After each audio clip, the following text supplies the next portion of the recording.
माननीय सदस्य श्री उमेदराम बेनीवाल जी, महोदय, आपने मुझे राष्ट्रपति जी महोदय के अभिभाषण पर बोलने का अवसर प्रदान किया। मैं आपका हृदय से आभार व्यक्त करता हूं। साथ ही हमारे नेता LOP राहुल जी का भी धन्यवाद देना चाहूँगा कि मुझे देश की जनता और थार की जनता से जुड़े महत्वपूर्ण मुद्दों पर अपना विषय रखने का आपने मौका दिया। राष्ट्रपति महोदय के अभिभाषण से सरकार की नीतियों, उपलब्धियों, योजनाओं का उल्लेख किया गया, जो लोकतंत्र की एक महत्वपूर्ण परंपरा है। लेकिन आवश्यक है कि हम इस अभिभाषण की गहराइयों से समीक्षा करें और देखें कि इसमें कितनी वास्तविकता है और कितना खोखलापन है। इस अभिभाषण के अंदर दलितों और महिलाओं की बात की गई, लेकिन आज देश के अंदर जिस प्रकार दलितों के ऊपर अत्याचार बढ़ रहे हैं, वो वास्तव में चिंता का विषय है। हाल ही में मेरे संसदीय क्षेत्र के बलोत्रा शहर के अंदर दिन दहाड़े एक दलित युवक विष्णाराम की हत्या दिन दहाड़े चाकुओं से गोद कर दी गई और 2 महीने बीतने के बाद भी नामजद अपराधी अभी पुलिस की गिरफ्त से बाहर है। ये बहुत ही बड़ी चिंता का विषय है। अभिभाषण में देश की वास्तविक समस्याओं, महंगाई, बेरोजगारी, असमानता, कृषि संकट, किसान आंदोलन, भ्रष्टाचार और मणिपुर हिंसा और महिलाओं की सुरक्षा, न्यायपालिका की स्वतंत्रता, इन पर कोई ठोस चर्चा नहीं की। इससे दिखता है कि सरकार इन मुद्दों को लेकर अपना ध्यान भटकाना चाहती है। मैं किसानों की बात करूंगा। भारत एक कृषि प्रधान देश है और देश की 75% से ज्यादा आबादी ग्रामीण क्षेत्रों में रहती है और कृषि के ऊपर निर्भर है। हाल ही में देश के अन्नदाता की हालत बहुत खराब है।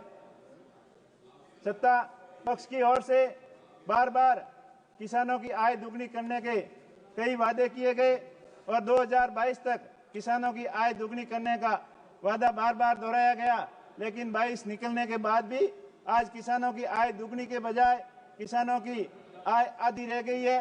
किसान बहुत ही संकट में है। सिंचाई का पानी किसानों को समय पर नहीं मिलता, बिजली समय पर नहीं मिलती।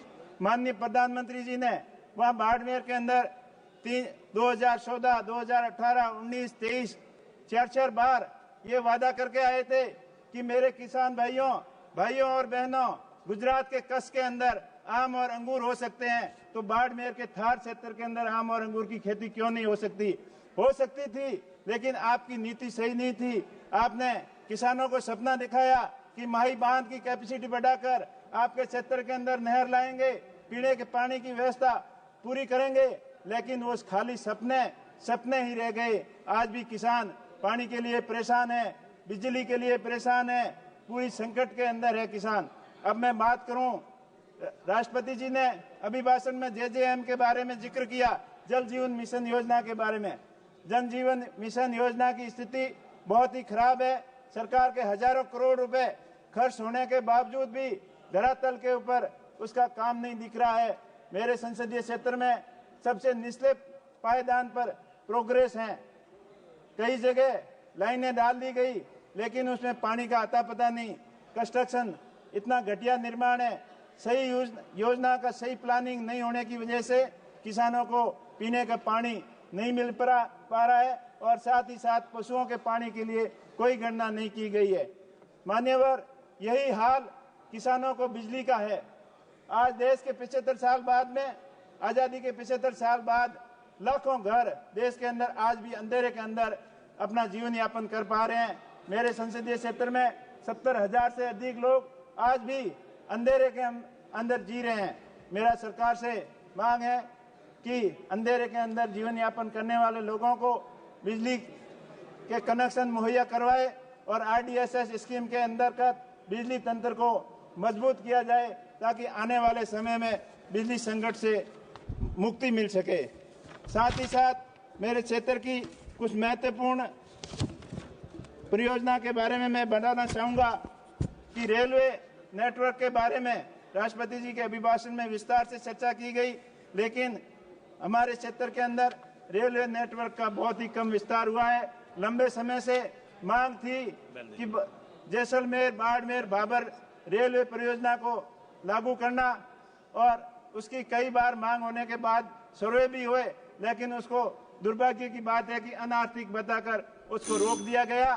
तो मेरा सरकार के माध्यम से मांग है कि इस महत्वपूर्ण परियोजना के बारे में विचार किया जाए, और साथ ही साथ बाकासर के अंदर ड्राई पोर्ट बनाकर राजस्थान के अंदर जो इंपोर्ट एक्सपोर्ट को बढ़ावा देने के अंदर सहायता दी जाए। इसी के साथ साथ क्षेत्र के कई महत्वपूर्ण मुद्दे हैं, उसके बारे में मैं आपका 1 मिनट के अंदर आपको ध्यान आकर्षित कराना चाहूंगा कि उड़ान योजना के अंतर्गत बाड़मेर के हवाई अड्डे को जोड़ा गया, लेकिन कई साल बीतने के बाद भी अभी वहां पर धरातल पे कोई काम नहीं हुआ। साथ ही साथ वहां प्रधानमंत्री आवास की स्थिति बहुत ही खराब है, दयनीय है, और इतनी राशि कम होने के बाद कोई किसान पात्र योग्य अपने आवास का निर्माण नहीं करा पा रहा है। तो मेरा आपके माध्यम से मांग है कि प्रधानमंत्री आवास की में कम से कम अब 5 लाख रुपए किस्त की जाए, और साथ ही साथ सांसद निधि को भी बढ़ाया जाए, जो माननीय सदस्य श्री हेमांग जोशी जी 50 करोड़ किया जाए। आपने मुझे बोलने का मौका दिया, आपका बहुत बहुत आभार, धन्यवाद। हेमांग जोशी।